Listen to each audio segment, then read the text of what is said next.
Oh man, so a huge day for Bitcoin. Hours away, yes, 12 hours away from a critical weekly close. I'm going to give you the exact levels that if Bitcoin closes above this level, this could signal a big move from here on the cryptocurrency space. Guys, don't forget to smash up the like button. Don't forget to subscribe. As always, check out BitGet and BYBIT, links in the description. As you can see here on a Sunday morning, we've got Bitcoin up a percent, and I'm going to show you this critical level. But first, I need to show you exactly what is going on the hourly chart. Because as you guys will see, we were forming this head and shoulders pattern, which I made you guys aware of at about this point, that we were potentially forming this head and shoulders if we couldn't create the higher high above the head. You saw we broke down from the trend line. We headed towards the downside, and I said in yesterday's video, listen here, there's one saving grace. Just switching back to the 4 hourly, the one saving grace is if we can retest the top line of the channel from the bear flag. That's the only thing that's going to save us from playing out down to this 20,500 level. As I said, the final support would lie with the top of this channel, and that was our last hope. And indeed, we're getting that bounce from here. But before we could believe it, this bounce needs to continue, and unfortunately, it's weekend volume.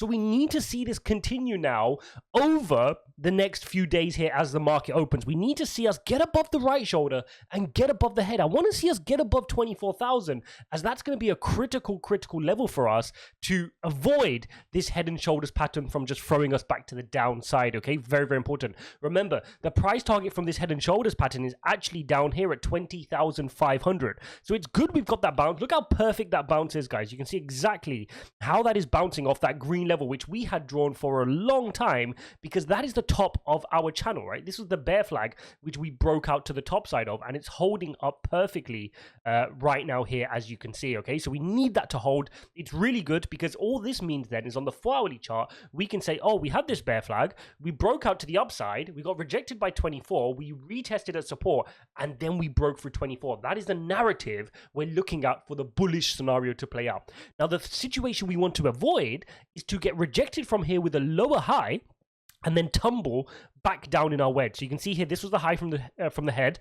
Then you've got the right shoulder. If this fails, if the bulls run out of volume here and curl back over here and create a lower low, then we're back into our wedge, and then we have to play out the negative scenario of potentially lower price targets. Okay, so really important level. Now I'm going to show you exactly on the weekly chart. Let's head on here to this chart, and let's bring out our 200-week moving average, because this is the critical level we need, and we've got 12 hours left before this plays out. So let's get you guys caught up with what is going on here. So let's just zoom into here.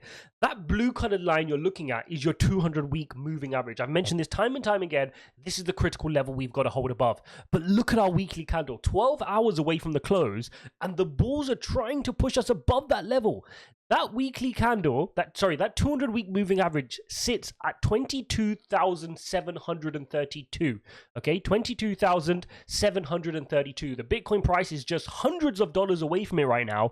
If we can get the close above that weekly MA, that weekly moving average, that would be huge. Remember, this has always in the history of Bitcoin acted as support. Look at that. Once we got the close back up, we went on a roar. Once we got the close back up, we went on a big move to the upside. We need to see that. We need to get above that to reclaim that level here on the weekly chart. So at the very least, can we do that here on this Sunday?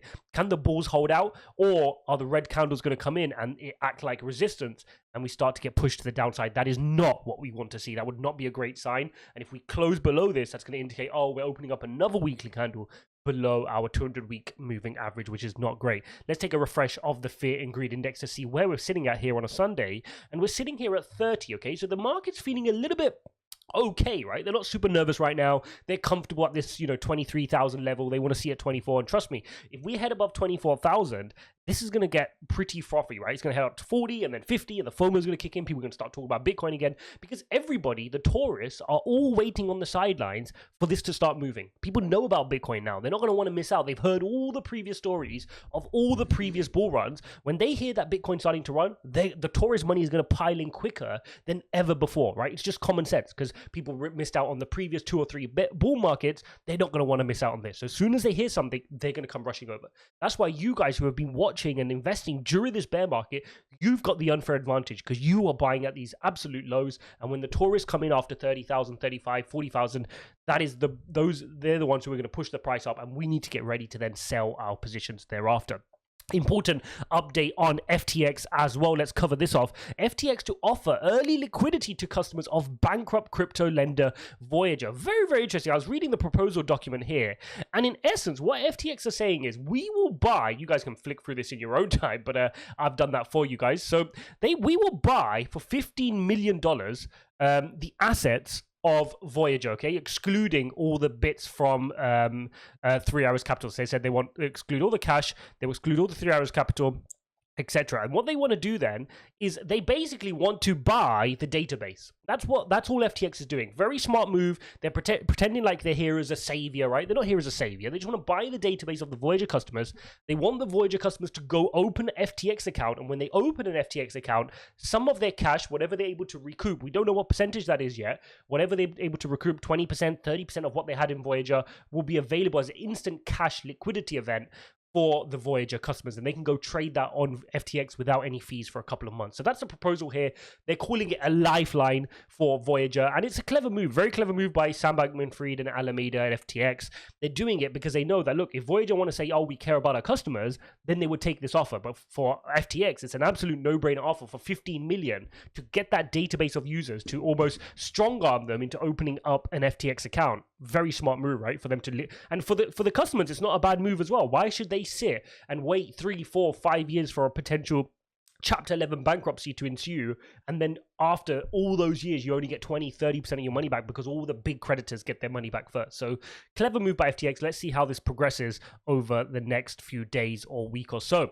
Interesting. Let's also take a look at the MVRV score. This is your market value to realized value. I've mentioned this on-chain metric a few times for you guys, and I need to remind you of this. What this is saying is there are very few times where the actual market cap falls below the realized cap. The realized cap being your aggregate cost basis, right? You can see here the previous times we've fallen below here is obviously we wicked very quickly here during the COVID period below.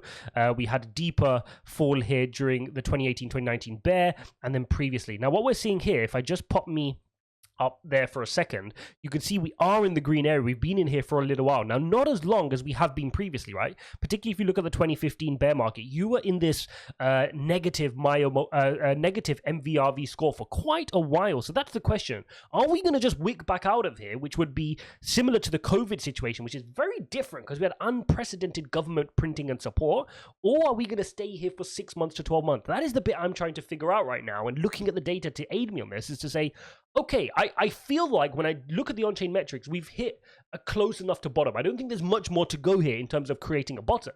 But what I'm not aware of is how long are we going to stay here for? Because previous markets have always told us 12 months, 18 months, you can be at your low before a sudden move to the upside. Even that move to the upside can fail. You come back to the low, and then you have the roaring one. So, I'm not convinced that we're suddenly going to have this V-shaped recovery. We're certainly due a relief rally of some sort. But definitely you can see here that this characteristic is one of a bear market and one of a bottom. Let's also take a look at the Maya multiple. Now, important to understand that your Maya multiple is what it does is it's a multiple of the current Bitcoin price over the 200-day moving average. So it takes the 200-day moving average and then it tells you what multiple of that are you. Now, historically, Bitcoin's average Maya multiple has been 1.39. It's now sitting at 0.65, okay? And it wicked below 0.5 here. As you can see, it went to 0.5. Now, this is very interesting because the Maya multiple has historically been higher than today's value 93% of the time. So in other words, we're in that, 7% percentile where it's been very, very low. To put it another way, there are only 5 ever recorded times when the Maya multiple has been below 0.5.